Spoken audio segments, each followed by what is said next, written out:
দীর্ঘ 5 বছর সেন্সর বোর্ডে আটকে ছিল দরদ পরিচালক অর্ণ মামুনের মেকআপ সিনেমা, যেটায় অভিনয় করেছেন জিয়াউর রহমান। জিয়াউর রহমান অরিজিনাল কথা বলতে গেলে উনি একজন খুবই স্মার্ট একজন নায়ক, কিন্তু অভিনয়ের দক্ষতায় ওনার একটু কম রয়েছে।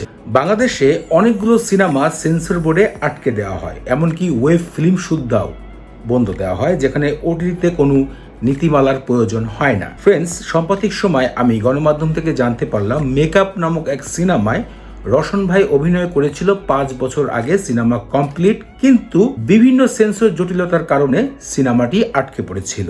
বর্তমান সময় তৎকালীন সরকারের কারণেই নাকি সিনেমাটি এখন সেন্সর বোর্ডে পাশ করা হয়েছে। হয়তো আমরা ঈদে সিনেমাটি দেখতে পাবো। সিনেমাটি পরিচালনা করেছেন অর্ণ মামুন। অর্ণ মামুন কিন্তু ভালো গল্প লিখতে পারে, এটা আমি অবশ্যই মনে করি। যদিও বা লাস্ট টাইম দরদ সিনেমায় যে ঘটনাটা ঘটে গেছে, যে অনেকেই বলেছে দরদ সিনেমার যে গল্প তা অলরেডি লিপস্টিক সিনেমার মধ্যে পাওয়া গেছে। হ্যাঁ, আমি নিজেও দেখেছিলাম লিপস্টিক সিনেমা এবং এইরকম একটা গল্প খুঁজে পাওয়া গেছে। তবে একটা কথা স্বীকার করতে হয়, অর্ণ মামুনের কাজ ভালো। জিয়াউর রহমানের সাথে মেকআপ নামক এক সিনেমায় উনি কাজ করেছেন, জিয়াউর রহমান কাজ করেছে, দুজন মিলে হয়তোবা ভালো একটা রেজাল্ট দিতে পারবে।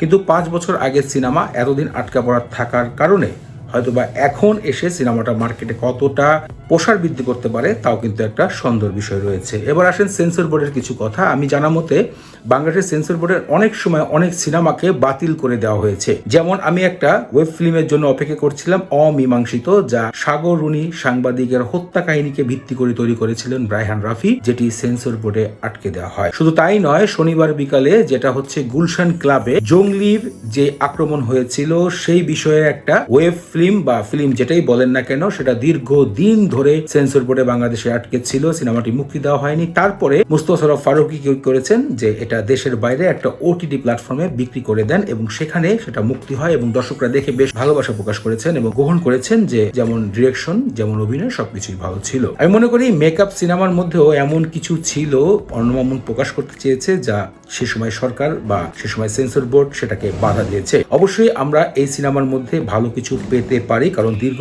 5 বছর চিন্তা করেন একটা সিনেমা আটকা ছিল, সেই সিনেমাটা এখন মুক্তি পাবে। আমি মনে করি সিনেমাটি ভালো কিছু হবে। একটা মেসেজ আমি দিতে চাই, যদিও বা আমার ভিডিওর প্রসার অতটা বড় নয়। জিয়াউর রহমান, ওনার সাথে আমার দেখা হয়েছিল। উনি খুবই একজন স্মার্ট নায়ক, খুবই সুন্দর কথা বলার স্টাইল, মানবতা, মানুষকে সম্মান দিয়ে কথা বলেন। ওনার সবকিছু আমার কাছে চমৎকার লেগেছিল, কিন্তু বাট ওনার অভিনয় বা ভালো গল্প পাচ্ছে না। যদি বলতে হয় যে অভিনয় যে খুবই খারাপ তা কিন্তু নয়, কারণ মুখোশ নামক একটা সিনেমা দেখেছিলাম, মোশাররফ করিমের এবং পরিমণি সেখানে অভিনয় করেন। সেখানে কিন্তু রোশন ভাই অভিনয় করেছিলেন এবং তার পারফরমেন্স বেশ ভালোই ছিল। আমি মনে করি রোশন ভাই নেক্সট টাইম যদি সিনেমা যেগুলো করেন সেগুলোতে অবশ্যই খেয়াল রাখবেন যে আপনি সেই সিনেমার জন্য পারফেক্ট কিনা। ছবি আসলো আর আপনি সিগনেচার করে দিলেন, এরকম ভুল কিন্তু শাকিব খানও একসময় করেছে, যেমনটা এখন শাকিব খান করছে না। শাকিব খান কিন্তু বর্তমানে খুবই সিনসিয়ার ভাবে সিনেমাগুলো সিলেক্ট করছে। আবার ফিরে আসি আরেকটা কথায় লাস্টে যাওয়ার আগে, সেটা হচ্ছে সেন্সর বোর্ড। বাংলাদেশে অনেক ভালো ভালো পরিচালক রয়েছে যারা নিয়মিত সিনেমা তৈরি করে বা তৈরি করতে চায়। সেন্সর বোর্ডের কারণে মাঝে মাঝে সিনেমাগুলোকে তারা তৈরি করতে চায় না,